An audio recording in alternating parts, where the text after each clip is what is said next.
going on, LDub? Welcome back to KANG News. My name is Hawe. And I'm Rachael. Happy Friday, Kangs! Next week, leadership is hosting a virtual winter week. All students and teachers, you're welcome to decorate your workspaces, turn them into a winter wonderland, or you can set your virtual background to a winter theme. You can email your photos to the email that's on the screen right now. Their Instagram will also feature a lot of cool winter activity videos from teachers, students, baking demonstrations, and more. Check your email throughout next week for more information on all the fun winter activities to come. I'm excited for Winter Week, as well as a couple other ways to get into the holiday spirit. KANG News is collecting photos of homes featuring festive lights and decorations. Email a photo or video to s-d fialho to be featured on next week's broadcast. I'm sure it will light up your day. Also, the Theater Club's production of It's a Wonderful Life, the radio play, is still running free this weekend. The performances will be broadcasted live on Teams, so grab yourself a nice cup of hot cocoa and join in on the feel-good holiday fun. The show is good for all ages, and this is the final weekend for showing, so don't miss out. The giving spirit is alive and well, even during remote times. LDUB's National Honor Society and leadership are teaming up for a holiday donation drive to help families who need a boost right now. They're looking for all kinds of food, including baby food, as well as toilet paper, toothpaste, diapers, other hygiene products, to donate for the winter season. The holiday donation drive runs through December 18th, which is next Friday. Drop off your donations at LDUB or at the University District Food Bank in Seattle. Help bring some much-needed smiles this holiday season. If you have any questions, email s-rsharian@lwsd.org. JSA is excited to announce its first guest speaker event featuring Redmond Mayor Angela Burney. This will take place next Thursday, December 17th at 4:15 p.m.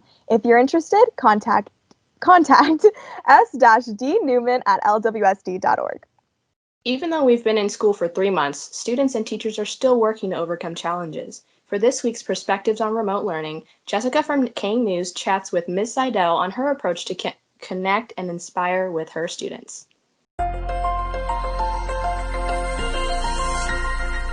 What advice have you been giving to your students about mental health during COVID? So I don't know if I've been like, here's Miss Zydel's advice time, but just in lots of little ways. So for example, entry tasks, trying to have students think about things that are positive. So what was something good that happened to you over break? Or what is something you're looking forward to? Reminding them that, hey, we're in tough times. Focus on those, if sometimes even the littlest kernel of something good. I've had students tell me that they just enjoy being able to sleep in a little longer over break. And I'm like, that is fantastic. I remember one student one time told me the best thing that happened to them that week was they got to eat gummy bears. And I was like, rock on, if that's what makes you happy. And so reminding students to find those little kernels of good in all the craziness. I would also say, like, reminding them to take breaks. Like, I shifted a test in AP Bio, and I made sure that like my regular bio kids didn't have any homework over Thanksgiving break, because we all need a break from these screens. And so reminding them that they can take those breaks. I would also say just some of the things that are kind of built into the class, like I'm not grading homework. And so, you know what, if you didn't get something done, it's not the end of the world. Like, yeah, is that good practice to help you with your assessments? Absolutely. But if instead you need a mental break and you want to read a book or watch a movie or just sit there and stare at the ceiling, then you got to do what's good for you. Yeah, I think it's all about priorities, right? I think that obviously it's very important to get your homework done, but there are just some days where, some students are just not feeling it. And then you have to really ask yourself, what do I need right now, mentally and physically? So it's just kind of setting those boundaries. I think that is the things that you've been implementing inside your classroom and outside are really important for students to hear who may have been struggling during these challenging times. What resources AP students to help them best succeed in your class? So there's so many things out there. And I think, so one of the resources is myself. So try to remind students constantly that I'm available for office hours. And I'm like, hey, if you can't make the office hours, remember, you can always ask me to bring you in for academic support or even, the asynchronous time. So I think that's my first resource, because there's something to be said about that conversation, right? I think that can be really positive. Additionally, reminding students about, we have so many cool online resources. So AP Classroom has a whole slew of things, from practice, check-ins, progress checks. There's the daily videos that they have posted now.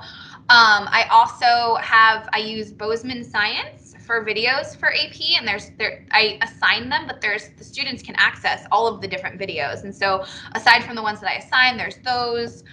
I try to provide, study guides before assessments, practice, just giving students opportunities, the chance to practice with essays. Especially, I found that, in AP, that's one of the things that can be the biggest struggle for students is essays. So we do practice essays, and I don't even put those in a Teams assignment. I'm just like, hey guys, try this essay, we'll correct it together, let's see how you do, just to get that practice writing. So those are some of the main resources that I've been trying to provide.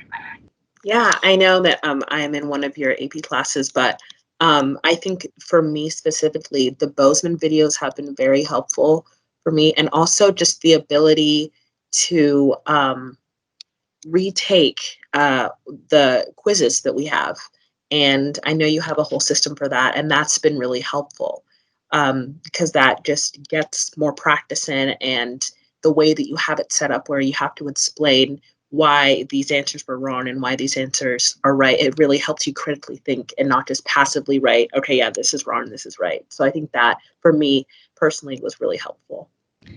That's the goal, so that's good to hear. Yeah. I know that you are an advisor for HOSA. How do you think clubs will look this year? I mean, they're looking just like everything else, virtual. But I've been really, really inspired by the HOSA kids, actually. So we have more members than we did last year. The officers are absolutely rocking it. They are, well prepared for every meeting. I think it's something to cling to that's not school, it's school, but it's not content. And so even though it's still on the screen, it's like a break from content, a chance to interact with peers. And so I think clubs are still going to be going pretty strong. Obviously, we have to make changes just like we do for everything else. But from what I've heard and seen, I've been really impressed with how clubs are going. For HOSA specifically, we're still going to have our competition in March. It's just going to be online. Kids are getting prepared for that. We're doing practice events. We're starting to get kids into little private channels, into groups, to be able to have each other about their content for their same competition event. Really, anything we can do to encourage more of the conversations between students. And I think that's why students are still signing up for clubs, is because there's a chance to interact with other peers with no risk of having to know the content. I know I can, I'm a part of a couple of clubs, and I can definitely speak to that student perspective. I think that what students definitely need right now is more connection and more social interaction with other students without feeling the stigma of, getting assignments in, completing tests, and having a more relaxed environment where there's not the stress of oh, you need to turn on your cameras, do not, stuff like that. And I think that's really what is encouraging a lot of students to participate in clubs this year. Has the biology department talked about unit reconstruction, and what teachers in general will cover in terms of content? Oh yeah, it's an ongoing conversation. So I'm part of a district committee where we, over the summer, had to decide, okay, what are the absolutely important standards that we need to try to cover in remote learning? What ones can we kind of shove aside for this year? Because we knew with remote learning, we're just not going to be able to get through as much stuff. Things take longer. I mean, the beginning of the year was so important to work on relationships that we didn't get into content for a while. And so the biology team that I'm on, so for regular biology, we're constantly talking about, okay, well, we thought we would get to this, but we might have to cut this instead. So every time we meet, and we meet weekly, we discuss those sorts of conversations, okay, what things are we going to have to get rid of because there's just not time for it? Because we're not going to just, say, okay, students, it's on you. We're going to still be there to support them through it. So it's just a matter of, what do we really want our kids to be able to take out of biology this year? What are those absolutely critical things that any student who takes biology should know? And so trying to focus on those aspects. Thanks so much to Miss Zydel for sharing her approach to online learning, and a special thanks to Jessica for spearheading this important series.